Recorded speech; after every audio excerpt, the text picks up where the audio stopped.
Bunker Hill Community College is inspiring dreams through academic excellence, community engagement, and workforce partnerships.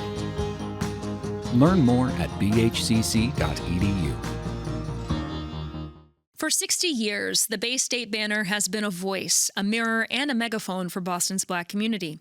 Joining us to talk about the newspaper's legacy is publisher and editor Ron Mitchell. Hey, Ron, good to see you. Hey, Paris, how are you? I'm doing well. Welcome to the Rooted set officially for the first time. My second show, but my first day on set, so thank you so much. Of course. Thank you. So how does it feel to be marking this milestone at the Banner? 60 years is a long time, and it's such a legacy brand. My partner and I, Andre Stark, were so happy to take it over from Mel Miller, and it has just been a whirlwind for us. We have owned the paper for 2.5 years and have made a lot of major changes as far as how to present the news. But we've always maintained the quality of journalism that this paper was founded on. So 60 years is quite a legacy. Yeah, and in 1965, this paper came on the scene at the height of the civil rights movement. Talk a little bit about what has happened for the Banner in the time since and what the relevance of a Black-owned media outlet is in 2025. Well, today it's clear to us that life is cyclical. When the Banner was first founded, Mel found himself in the middle of the civil rights struggle, and he was really a civil rights icon. He told the stories about the Black and brown community and demanded a better world for us, demanded opportunities in housing, in job opportunities, in the police force, in the fire department. Mel was part of that whole civil rights movement that ushered in a new phase for our society. And now we find ourselves again at a point where we have to, again, push back and tell our stories.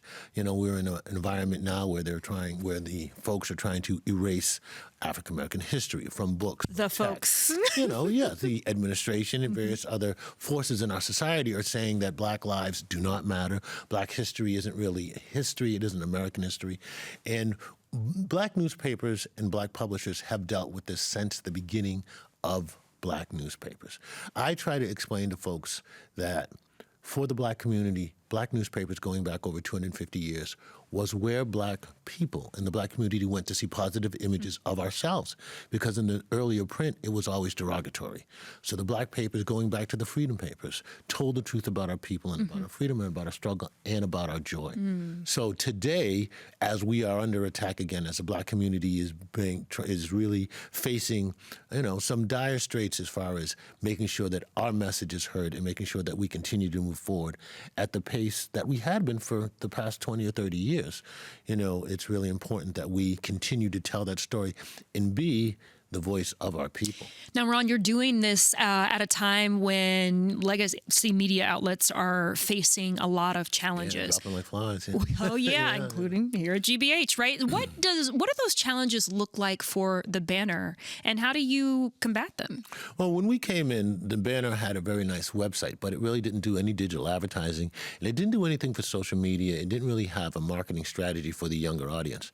So I came in and I really, well, not just myself, but my whole team came in, and we really said, listen, we have to get the news to the younger folks who are out there in our community, because without them, the paper is going to die. So we are working on Instagram. We're working on Facebook. We're working on as many platforms as we can. We implemented streaming news. So we have a half-hour news desk-driven newscast that we tape every other week that encompasses the 2 weeks' worth of news. But more importantly than the old-style newscast where Bridget Williams, our anchor, kind of talks to the camera and tells you what's going on, we cut those stories up into individual pieces. We put them on Instagram and all the other different platforms and social media platforms, so that we're getting the news to the younger audience, because it is imperative that 18 and 19 and 20-year-olds and the 25-year-olds and the 35-year-olds get this community news. Otherwise, they're going to continue to get what I call influencism, propaganda. So to that end, how is that age demographic responding to the changes? We're growing our, we're getting tens of thousands of clicks on our Instagram and different accounts. So we're not, I wouldn't say tens of thousands, but we're, I think, between 10 and 20, but we're growing. We're growing our audience, and we're getting a great response. And, we did a lot of other things to make the paper front facing. We moved from a medical office building in Dorchester down into Nubian Square, first floor level. We have a streaming news studio. We have our own, television taping studio right in the first floor of our offices. We are doing a lot of outreach. We're getting ready to bring back the man on the street. The Banner was very, very well known for in the news, where they went around and asked one question of a person, and they would give their opinion and put their photo. And you learn so much from people. So when we're you do going to that. bring back a digital version of that, where you can send in your answer to the question electronically on your phone, or go to our website and click and tell us your answer to your question. And then those are going to be printed in the paper as well as on our website. Now, I want to come back to the point you were starting to make about the journalism versus the influencerism, because I know this is a big deal for you. When we spoke with you and Idosa Osunwegi from Diaspora Mass at the GBH Media Summit and a number of other folks, this came up. Talk to me a little bit about how the banner is not only educating people about that difference, but striking the balance. Well, I think that the banner was always into pure journalism, going out and having reporters talk to folks and tell their stories and what they experienced, and really call out injustices and also celebrate the good news. So today, we go and we really continue to do that as best we can, and we try to educate folks through things like the Forum Network. We're going to be beginning our second season of the Forum Network, which did GBH Amplify Conversations, Last year it was on the Forum Network. Now I think it's just on the And this takes place at the Boston Public Library, so in the our studio Newsfeed there. Cafe in the Boston Public Library, once a month we're taping these wonderful Amplify Conversations with various different subjects, and we're bringing in special guests to talk with us about the various different things. In December, our first GBH Amplify Network event is going to be a conversation, not our first one, but the upcoming December event is going to be what we were talking about, journalism versus influencerism. The difference between being a journalist and telling the truth, or telling a story with laying the facts bare and allowing people to learn from that, or influencerism, or what's also referred to as propaganda. Creating a story to influence a response. A lot of journalism today is designed to get a response from its reader. Not to tell them the truth about the story and let them make the decisions, but to get them to respond. Clickbait. We want somebody to respond. We want to sell our story. And that's really, I think, what helps to cause a lot of the problems in our society. And it also helps to confuse people from what the truth is to what the truth isn't. There is no such thing as alternative facts. There's no such thing as alternative facts. There's the truth, and then there's propaganda. How do you cut through the noise, though, when there's a lot of confirmation bias, right? We have so many choices about the content that we can consume. So how do you reach people who maybe just would choose to consume something else? Again, it's a challenge. It really is, because people are locked into their own set of communities, and a lot of times everybody receives the media that agrees with their opinion. So you have to also ask your readers and your viewers to be more intelligent, to be more discerning.